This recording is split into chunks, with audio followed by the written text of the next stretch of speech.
Good morning. We continue in Philippians chapter 3.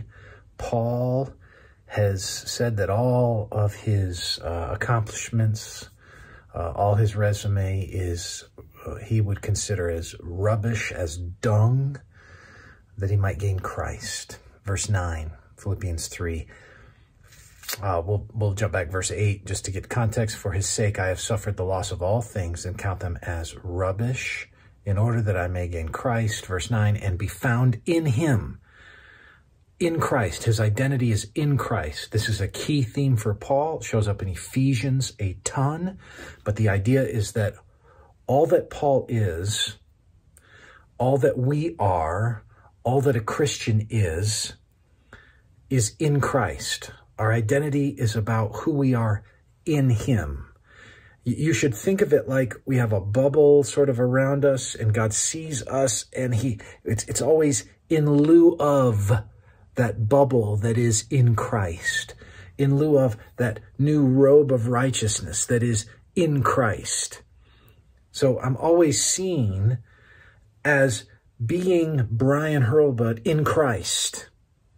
And in that position, that posture of being in Christ has a wealth of spiritual blessings that come with it. Paul says here, and be found in him, in Christ, not having a righteousness of my own that comes from the law, but that which comes through faith in Christ, the righteousness from God that depends on faith. As Luther discovered, it's God's righteousness given to me. It's God's righteousness imputed to me, that I now have the righteous life of Christ because of what he did for me on the cross. The righteousness that would be available to me as in me attaining to it is just not available. I couldn't obtain the righteousness of God by my own lights. I'm insufficient to obtain that. The Bible teaches in Romans 3:10, there's none righteous, no, not one. Here, what happens is I get this righteousness that is not of my own, right?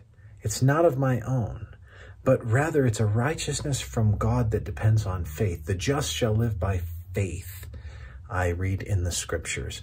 I discover in Romans 1:17, for in it the righteousness of God is revealed from faith for faith, as it is written, the righteous shall live by faith. In 2 Corinthians 5:21, famously, right? I learned that he who knew no sin became sin so that I could become the righteousness of God in him. It's this great exchange. And here in Philippians, this is the central piece that Paul is celebrating. I've suffered the loss of all things, count them as rubbish, in order that I may gain Christ and be found in him, in Christ. And as I'm found in him, I don't have a righteousness that is of my own, that comes from the law, but that which comes through faith in Christ. It's his gift. It's his gift. So for Paul, he is celebrating the loss of the externalism of the past. He's celebrating his new identity in Christ. And it's nothing of his own merit. It is solely Jesus. So the reason that you kick the old resume away and you take on the new resume is that before God, that's all you have. None of the other stuff matters.